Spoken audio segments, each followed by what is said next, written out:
Hey guys, ngayong gabi lang po ay gumawa tayo ng ano, ng gamit lang ang colored pencil, ang bagong repainted ng Air Force 1 at ang Air Force 2. Ayan o. So ayan, nagprint ako ng napakarami para kung sakali ay papalitan nila lahat ng Boeing C-32.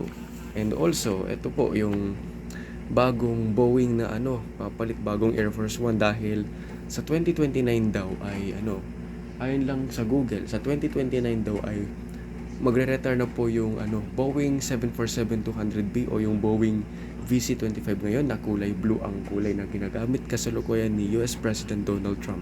So, ito na po yung papalit ko yun. So, nakita ko kasi parang few days ago mula nung ma-upload yung video ay parang nakita ko yung bagong dinonate ng Qatar ang Boeing 7478 para ibigay naman, i-turn over naman sa Amerika para gamitin ng US President. And also may nakita rin ako na nagbago rin yung Boeing C-32. So isa pa lang nakita ko.